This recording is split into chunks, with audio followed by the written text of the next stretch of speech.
कभी कभी किस्मत तुम्हें वो सब दे देती है जो तुम चाहते हो, लेकिन एक पल का झूठ पूरी जिंदगी पर भारी पड़ता है। नमस्कार दोस्तों, स्टोरी वाला अड्डा में आपका स्वागत है।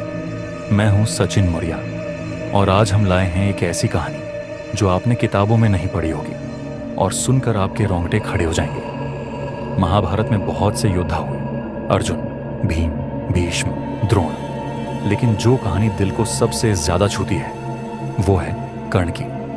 न ही वो कभी रोया, न ही कभी झुका, लेकिन इतिहास के सबसे बड़े युद्ध में वो मर गया, अकेला, श्रापित और टूटा हुआ। ये कहानी सिर्फ एक योद्धा की नहीं है, ये कहानी है उस श्राप की जिसने एक पूरे महान पुरुष को मिटा दिया। और वो श्राप उसे क्यों मिला? क्योंकि उसने गुरु परशुराम से झूठ बोला था। कर्ण का जन्म हुआ कुंती के गर्भ से। सूर्यदेव ने वरदान स्वरूप कुंती को पुत्र दिया, लेकिन कुंती अविवाहित थी। समाज का डर, बदनामी का खौफ, उसने नवजात कर्ण को एक टोकरी में रखकर नदी में बहा दिया।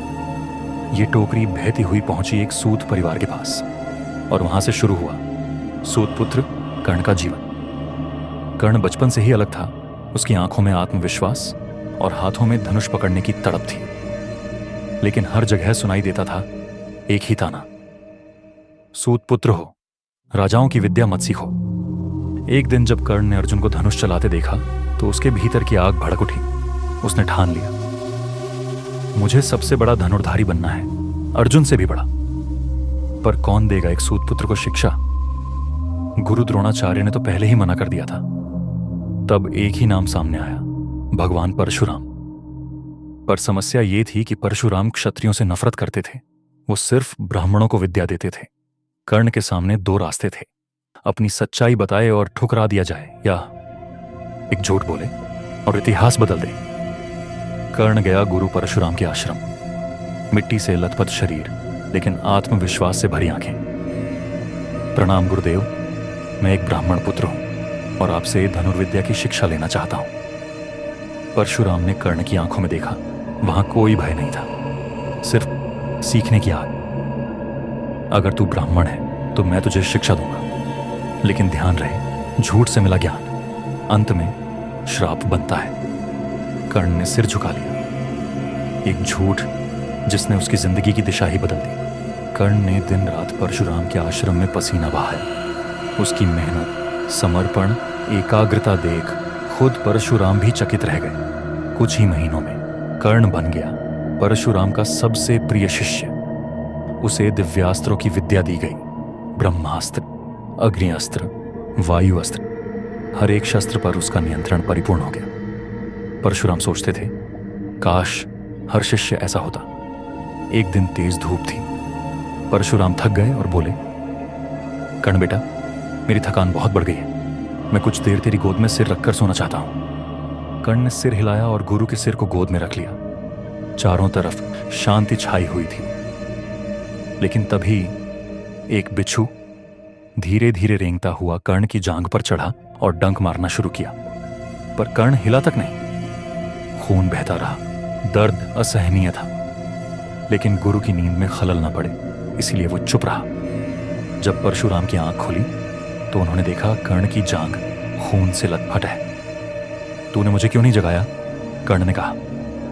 गुरुदेव, आपकी नींद भंग करना मेरे लिए अधर्म होता। परशुराम की आंखें गुस्से से लाल हो गईं। कोई ब्राह्मण इतना सहनशील नहीं हो सकता। सच बता, तू कौन है? कर्ण चुप रहा, फिर धीरे से बोला, मैं एक सूत पुत्र हूं, लेकिन मैं सीखना चाहता था गुरुदेव। परशुराम कांप उठे। झूठ की नींव पर बना ज्ञान विनाश लाता है। मैं तुझे श्राप देता हूं, जब तुझे मेरी दी हुई विद्या की सबसे ज्यादा जरूरत होगी, वह तुझे याद नहीं रहेगी। अब कहानी में आता है असली रहस्य। जब कर्ण की मृत्यु हो रही तो देवताओं ने युधिष्ठिर को एक रहस्य बताया। वो बिच्छू जो उस दिन कर्ण को काट रहा था, असल में एक नाग था। कर्ण ने एक युद्ध में उस नाग के पिता को मारा था। वो नाग बदला लेने के लिए धरती पर आया और बिच्छू का रूप धारण कर कर्ण को काटा, जिससे कर्ण को गुरु का श्राप मिला। यानी कर्ण की मृत्यु सिर्फ अर्जुन से नहीं हुई, उसकी शुरुआत तो बहुत पहले ही हो गई। महाभारत के युद्ध में जब कर्ण और अर्जुन आमने सामने हुए तो धरती ने कर्ण का रथ निगल लिया। कर्ण ने ब्रह्मास्त्र चलाने की कोशिश की, लेकिन उसे याद ही नहीं आया। वो अपने धनुष को उठाना चाह रहा था, लेकिन शक्ति उसका साथ नहीं दे रही। अर्जुन ने मौका देखा और एक तीखी बाण से कर्ण का वध कर दिया। कर्ण की कहानी सिर्फ युद्ध की नहीं है, ये कहानी है एक सपने की जो झूठ पर टिका था। उसने सब कुछ हासिल किया, लेकिन उस एक झूठ ने उसकी कब्र खुदवाई। उसका जीवन हमें सिखाता है, सपने देखो लेकिन सच्चाई के साथ, कर्म करो लेकिन छल से नहीं, ज्ञान लो लेकिन ईमानदारी से। अगर आपको ये कहानी दिल को छू गई हो तो वीडियो को लाइक करें, चैनल को सब्सक्राइब करें और कमेंट में बताएं क्या कर्ण को वो श्राप मिलना चाहिए था। मैं हूं सचिन मौर्य और ये था स्टोरी वाला आडा। मिलते हैं अगली अद्भुत कथा में। तब तक याद रखिए, रहस्य जितना गहरा होता है उसकी गूंज उतनी दूर तक जाती